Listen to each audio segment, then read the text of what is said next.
For new and aspiring talent, I am often asked, how do I improve my voice?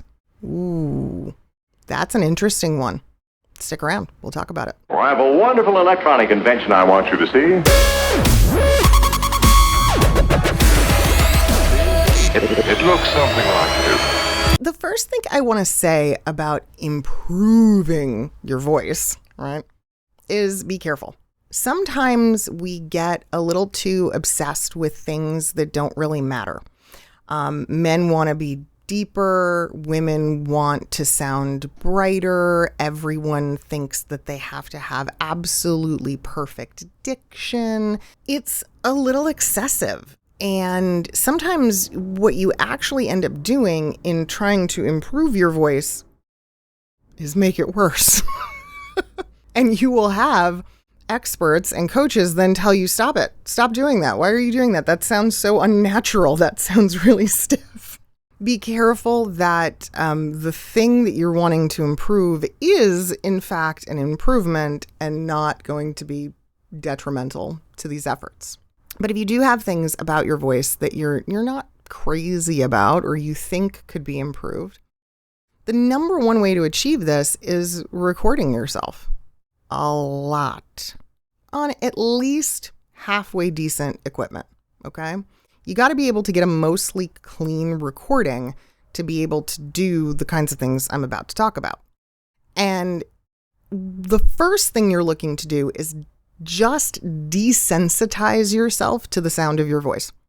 I know that sounds crazy, but until you are desensitized to hearing yourself, you are always going to be obsessing over every last little frackin' detail of what comes out of your mouth.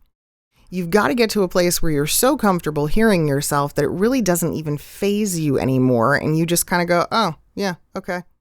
There I am again on mic. That will take time, okay?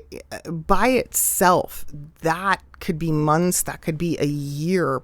And I'm talking about really consistently recording and playing back, like every single day. As you start to desensitize, another thing that's going to happen is you're going to begin to develop your ear in other ways.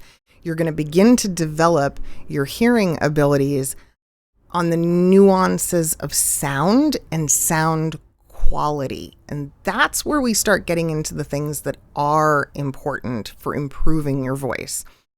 Avoiding plosives, being able to avoid clicks and pops and mouth noise, and making sure that all of your words are understandable, keeping your volume relatively consistent, making sure that your breathing is appropriate and that you're not exhaling on top of words or incorporating your breath into a word.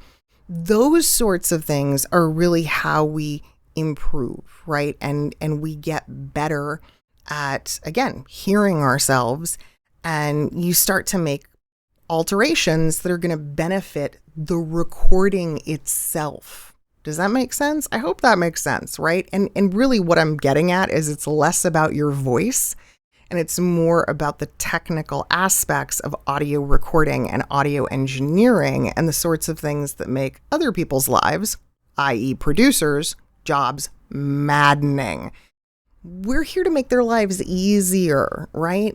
You don't want them doing a ton of post-production to fix your files and a ton of EQ and different stacks to try to manipulate the audio you sent them because it's so riddled with problems.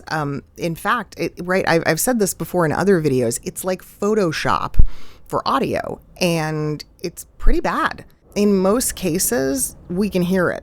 So people want to avoid that at all costs. And so the better you are on mic and the more aware you are of these sorts of things, easier time you'll have avoiding them, okay? Then you get into other little things too, like you're going to be able to look at things like fry and rasp and breathiness and maybe qualities or traits of your voice that you need to be able to manipulate at will to make less or more as needed. Okay. And that's, pitch, that sort of thing gets in there too. these are the things that I recommend. This is how you start to improve the quality of your voice. Now, if your problem is with things like reading and being able to read while speaking, that's a different technique, and that is a different video. So we will cover that another time. As always, guys, if you need me, feel free to reach out. I have loads of different classes that cover these topics in detail, and we can certainly take a look at what's going on with you and ways that I can help you to improve your voice.